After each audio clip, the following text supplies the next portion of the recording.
When the Denver and Rio Grande narrow gauge railroad lost most of its freight business in the late 1960s, a majority of the 875 miles that remained was abandoned.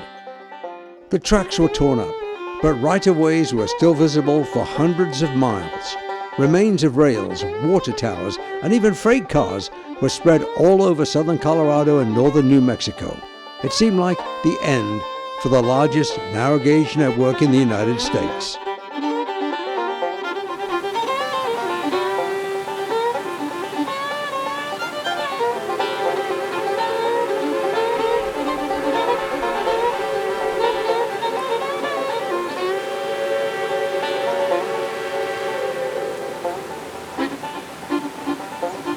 Through the efforts of local and state governments, enthusiasts and volunteers, today we have two thriving sections of the original narrow gauge railroad still in operation. Steam engines reaching 100 years of age, running on the same tracks for which they were originally built.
The 45-mile Durango to Silverton never closed down. Considered one of the most scenic railroads in the United States, it follows the valley of the Alamosa River from Durango, Colorado to the small mining town of Silverton, and has been doing so since 1882.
At 9,118 feet, Silverton is one of the highest stops on the narrow gauge. It's hard to believe this sleepy town was once the commercial hub for over 40 silver, zinc, and copper mines in the area. When they dried up, the federal government refused to grant abandonment due to inadequate road conditions. So in order to make money, the railroad started offering excursions, and it's been a successful tourist railroad ever since.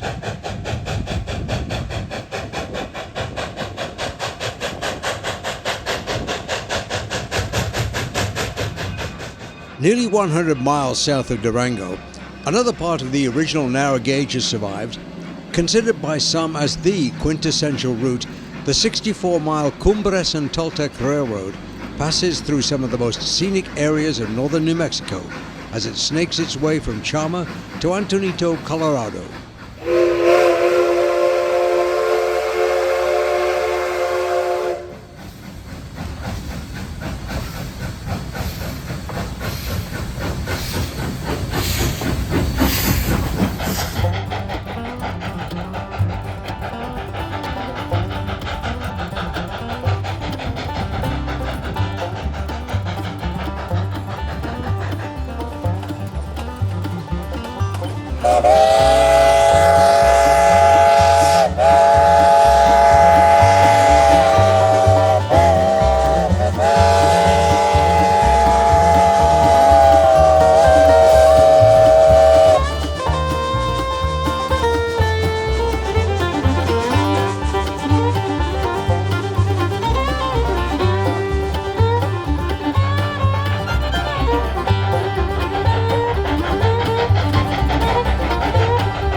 At Cumbres, the train stops to take on passengers.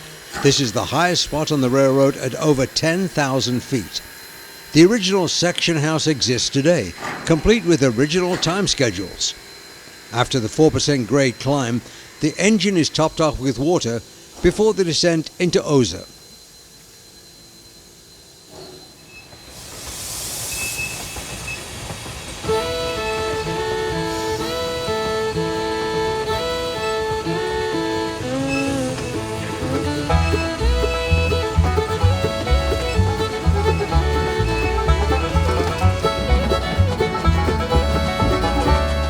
Suddenly it came to me, the sky began to clear, and all the possibilities were whispered in my ear.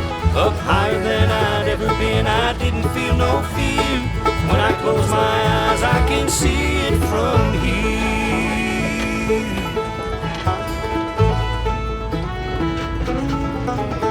That road, it took me far away to the life I live today. Sometimes I get turned around.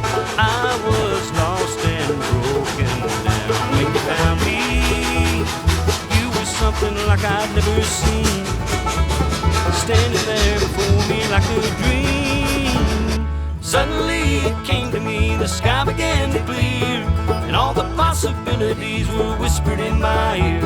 Up higher than I'd ever been, I didn't feel no fear. When I close my eyes, I can see it from here.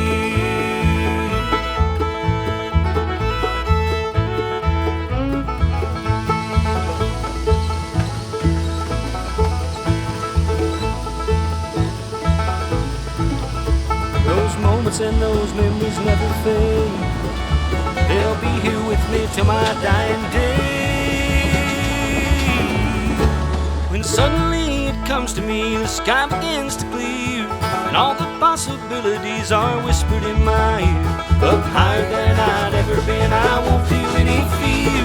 When I close my eyes, I can see it from here. Yeah, when I close my eyes, I can see it from here.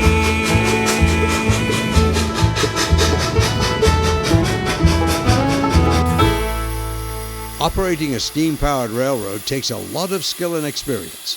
It can be a dirty and tedious job as well, working around 100-year-old equipment that requires a lot of daily maintenance. It takes a special person to do this work, but many line up just to get the opportunity. From brakemen to conductors, from firemen to engineers, everyone works together to continue the history of this once great railroad. The future of this railroad is hinged on the next generation of railroad men and women, people with the same passion as those they replace, ready to take on the challenge of running the giants in the hills.